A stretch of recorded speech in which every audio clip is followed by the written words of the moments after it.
Hello, good evening, and welcome to Rise with Carol Gockel.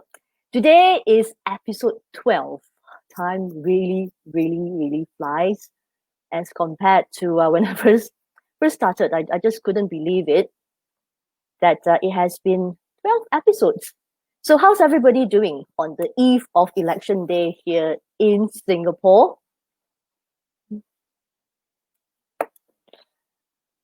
Just saying hello to everybody. If you are just log on, good evening. Are you contemplating today's topic? I will be sharing. It's about why you should vote with your head, or rather, why you should vote with your heart and not your head. Well, for those who have actually just joined me for the very first time at Rise with Carol Gockel, I am Carol Gockel. Everybody, I am an author, confidence coach, speaker, and change maker. This series, Rise with Carol Gockel, is something that I want to actually bring to light to a few the coaching methodology that I actually do in the areas of family and friends, finances, health and well-being, romantic relationship, career and life purpose, confidence and self-image, happiness and creativity, as well as personal growth. Okay. Hello, good evening, Carlos. Pleased to have you here. Hope you are doing well. Yes. Hi. So, yes, as I was saying, thank you for joining me on my live show Rise with Carol Gockel here on every Thursday evening. Today is actually a very special episode. The thing is, I had actually wanted to share something else about heart, mind, and body. And then 2 weeks ago, there was an announcement from the government that we are going to have our general election, which is tomorrow. It happens to be on tomorrow on this Friday. And I thought, okay, that would be actually an interesting topic for me to talk about because, every 4 years during the election period, general election period, there's always this two words that everyone is talking about. It's on everybody's lips. It says vote wisely. So for the past two elections, past 8 years, I have voted, and I cast my vote based on my head decision. To be very frank, you see, a lot of people kind of say that it's best not to it's best to be neutral, especially when it comes to election. Reason being, because you don't want to be too vocal about what's wrong. You don't want to be shouting about it in case you are being targeted. And I see a lot, or rather, a lot of people see it as a taboo subject. And for me, I don't see it as a taboo subject because I see it as election is actually making a life-changing decision. And it is just a part and parcel of life. It's actually a way of us making choices that's actually affecting us and affecting everybody around us.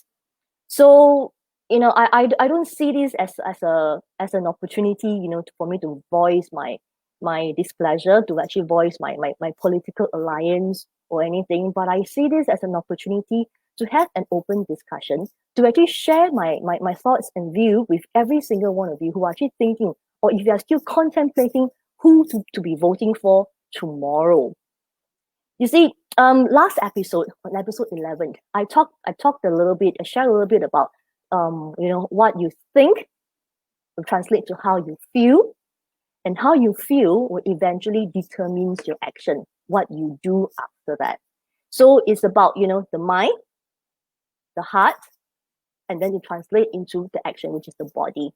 Heart, mind, heart, and body. And so when it comes to actually making decisions, in fact, this is quite interesting. This morning, somebody asked me, who are you voting for? And I am sitting in East Coast, and we have a very strong contender who actually came into the public eye two elections ago. And this particular candidate that has been put up was actually a strong voice and contender. However, this election actually presented us with a very, very unique situation. It's so unique at that it actually opened up a lot of conversation, a lot of discussion. Some of them might call it a debate, but I find it actually very positive for us to really look at it, from another perspective. Okay, let's just have a look in terms of the difference between making this decision based on using your head and making decision based on your heart. Okay, so most of the time we make decision based on our heads. How? Because the things that actually affected us are actually our statistics, our data, mathematical information, as well as history. And all this history has got a lot to do with our past programming, our belief system that we are brought up to know, influence from our parents, our family, and our community. And then the hard decision is actually very simple. It is about how we want to feel. So when I have conversations about this heart and versus the head, people are always saying that how you feel may be something that is at the spur of the moment, and it could be something that it's not practical because you're being too emotional about it.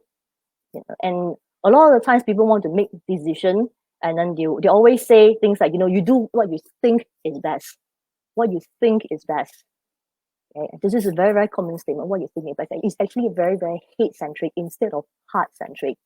And a lot of the time it's like, you cannot make decision based on your heart, because you could be actually making a decision that will actually change the course of your life if you get too emotional. And this is something that I would like to actually bring to attention as well, because without emotions, we will not be able to actually function, right? For example, how we came about as human is actually an emotion, because it is the beginning of the love of two person in order for us to be born, to be filled. And then if you talk about being logical to have kids, that kind of like comes after the feelings. So that is actually the disparity. And of course, when it comes to that, understanding the head decision and versus the heart decision, we also make decision based on two different on complete opposite polars. We make decision either we come from a space of lack or in a space of need. And if you were to say, what's the difference between a lack and a need? Because if there's no lack, then there's actually no need. However, the difference with lack is, come from a space is where, I'm lacking of this. I want this to be given to me.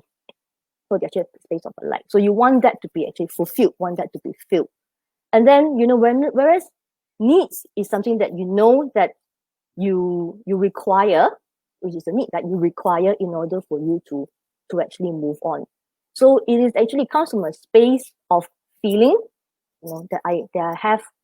And then lack is the thinking of something that you want to actually have to feel. So there's a complete opposite. So you see, when we actually come from a space of lack, right? We always associate ourselves with the various types of feelings that is actually feeling of lack. The feelings of lack are usually negative.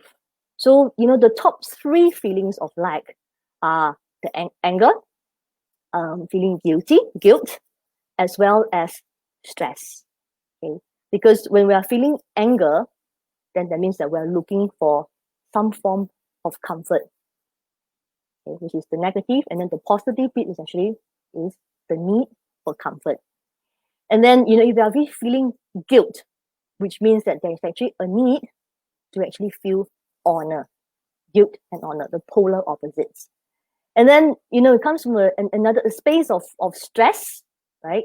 Is the need is actually to feel peaceful, right? So the past few weeks has been a buzz, a lot of people talking about, do I actually vote based on the bigger picture? everybody as a whole, because we're talking about, doing this together, surviving the pandemic together, surviving the nation together, and then so that we can move on together, which is actually a mob kind of a mentality, mob decision. And then, and when it comes to voting using feelings, then people will say that, okay, then that means actually it's quite selfish, because you're actually coming in from a moment of self. Then my question, or my statement to you, how did that actually translate, and how I feel about it is,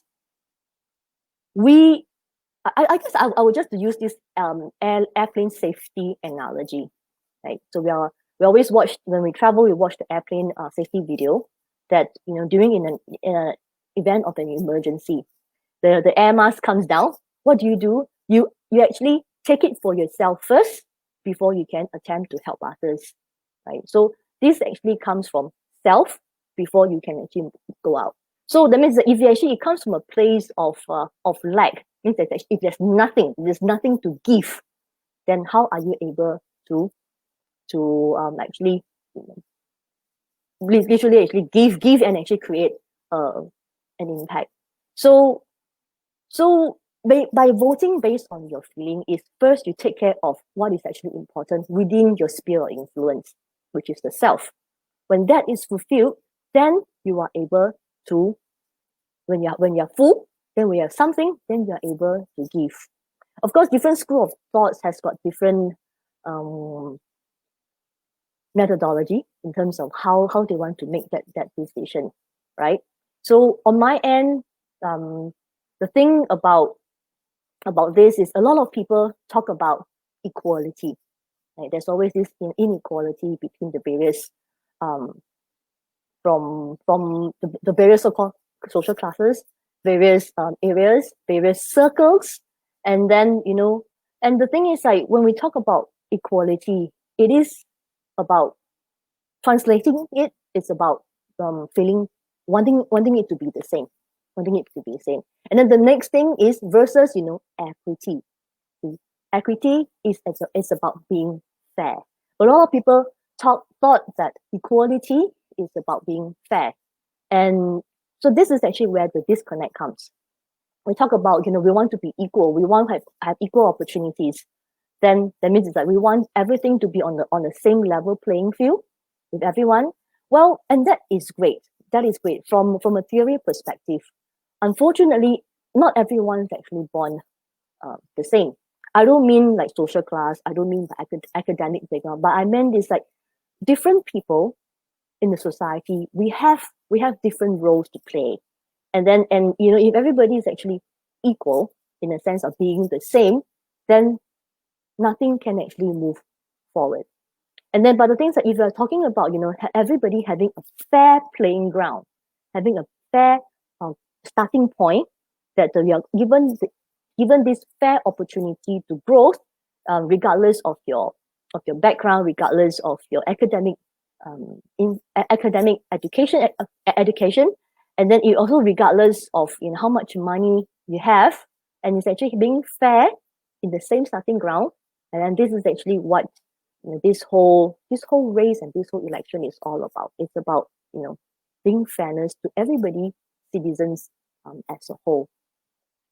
And then that's the thing, you see. And what I would like to actually implore all of you to think about, if you're actually contemplating who do you want to vote for tomorrow.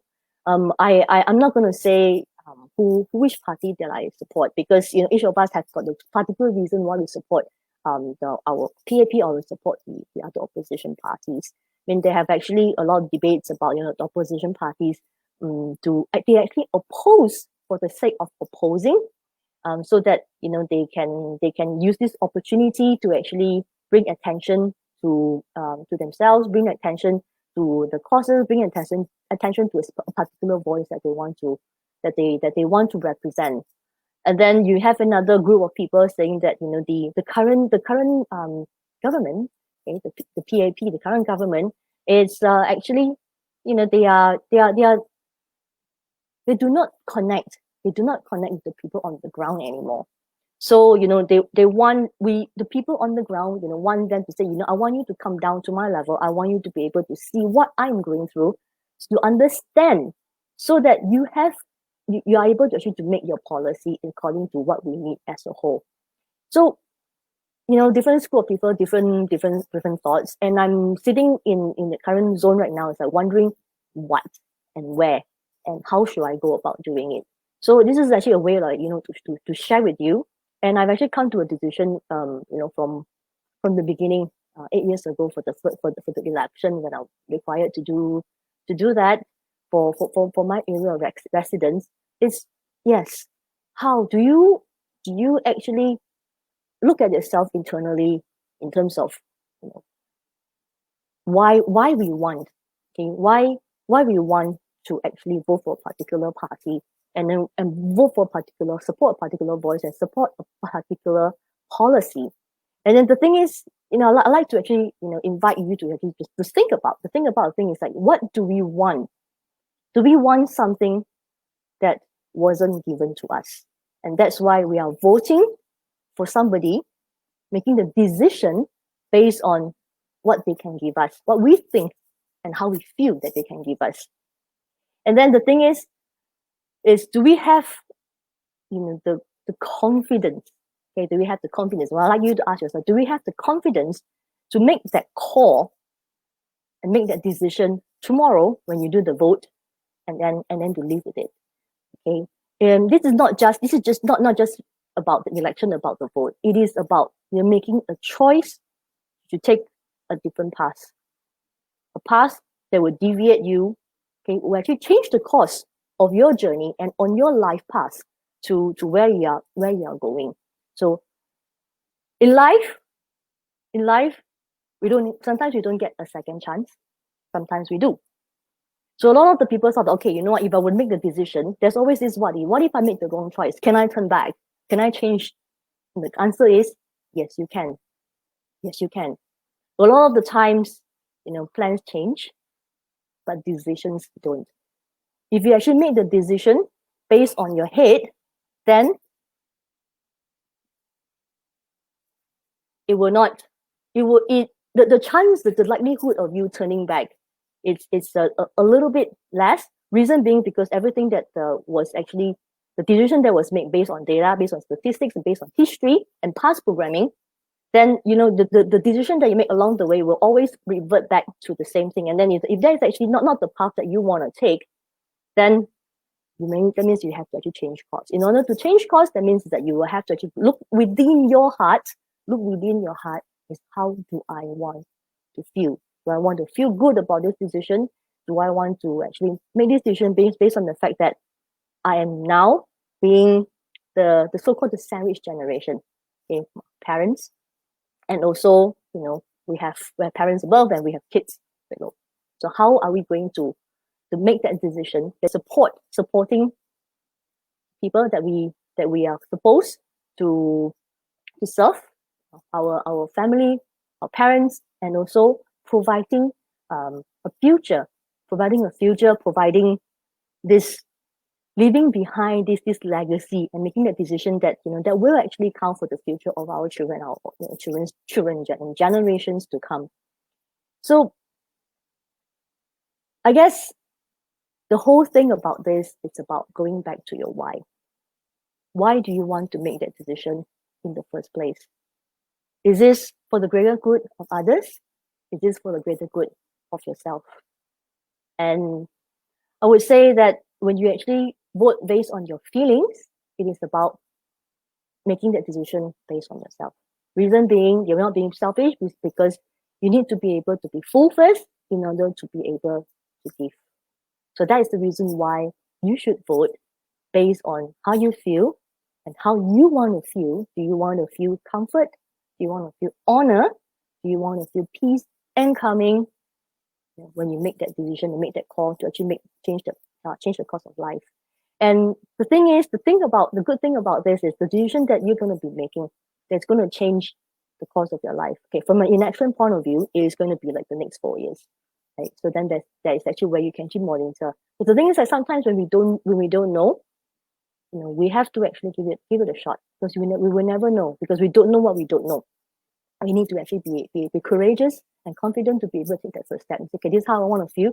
And after that, and then if it doesn't work out, then have the courage to say, okay, well, I made that call, I do that, then it didn't work. So how can I actually change the course? How can I actually contribute? I mean, are we looking at it from a perspective, it's like, I don't have this, I have a lack, and then I want people to actually give it to me? Or are you going to make that call to change the course of your life and then live with that decision and then make adjustments along the way? Because we need to understand we are always, always, always a work in progress. And that is why.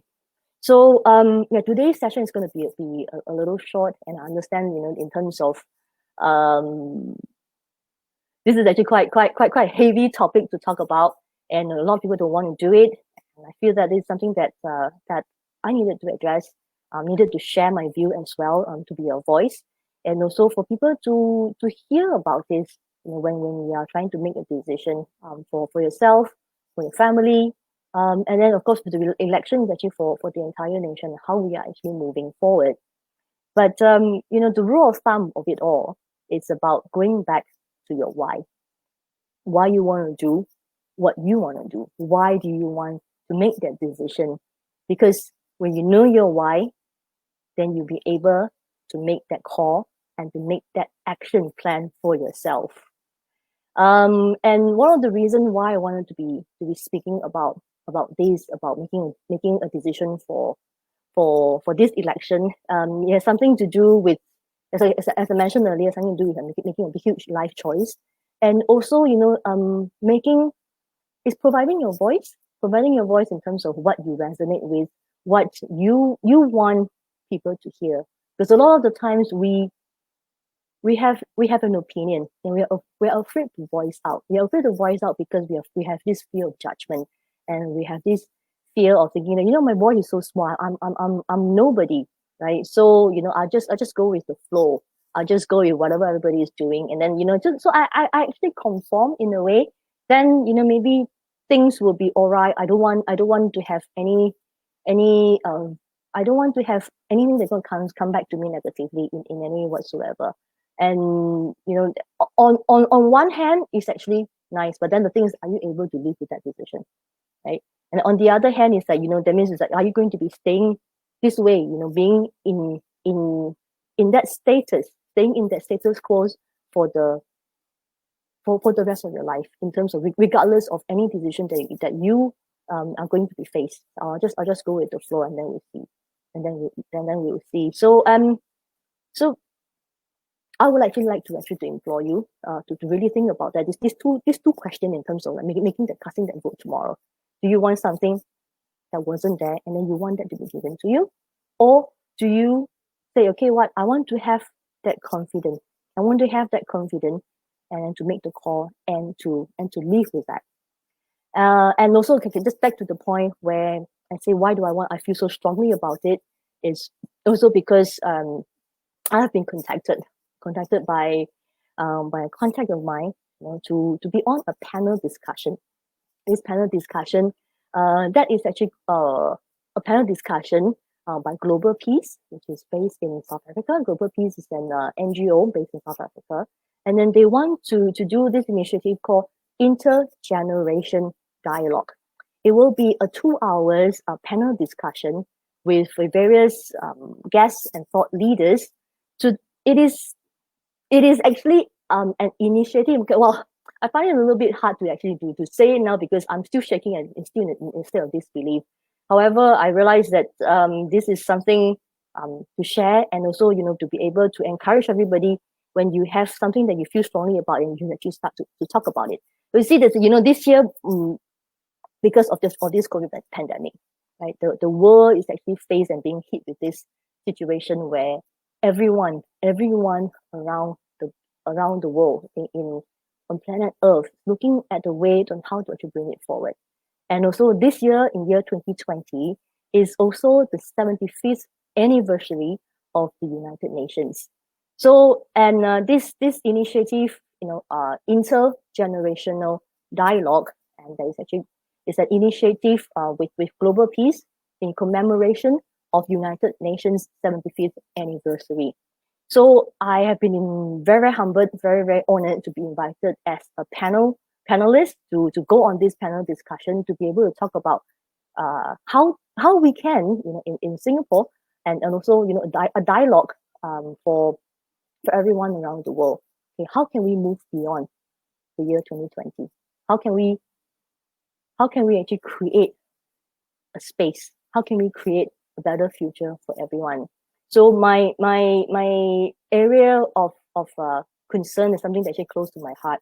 Has always been about gender equality, and also a little bit on women empowerment as well. So what I would like to say is actually not just women empowerment. It's about having the opportunity for women, and this is actually the best time and best opportunity for women to rise up during this current situation and going forward.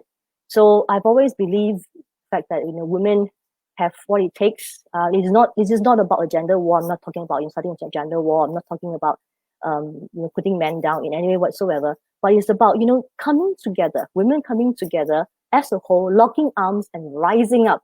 Okay, yeah, rising up, and then create a movement, create a wave that is actually going to be changing the world collectively and as a whole. Because a lot of the times women take on a specific role. I think through the times, through for tradition, times since the beginning of time, has to take on a different role as men, and then men are traditionally take on this role of actually going out, being the hunter, being the warriors, being the fighter and all, and then women are the one actually taking this completely different role, which actually on the back end as a support. But the thing is, in the current modern world that we live in, whether if you are male or female, I think the gender roles are actually kind of blurred at the moment, and it's actually this is the time where everybody will come together, being equal, being the same, getting fairness, equal opportunity, and then having this fairness to be able to proceed together as a whole, as humankind. So I guess this is actually the end of my sharing. I'm very, very thankful week after week that you come on board and share a piece of your time with me, at 10 o'clock in the evening, and to hang out with me to hear what I have to say, what I have to share. I'm very grateful. So next week I will be back at the same time at 10 o'clock on a Thursday, and then I have a very amazing individual who is both beauty and brains, who's going to come on Rise with Carol Gockel. So with that, I would like to end this podcast, to end this sharing that I have today about making life choices, and then making why you should actually make your choice using your heart, how you want to feel versus using your head. Because what you connect, how you feel strongly, is going to be the best decision that you make at the time of making it. So thank you for hanging out with me. With that, have a wonderful evening. And to quote whatever all the election have been saying for the past few years is vote wisely. Vote not with your head, but with your heart. So I'll see you next week. Have a wonderful weekend. Thank you. Goodbye.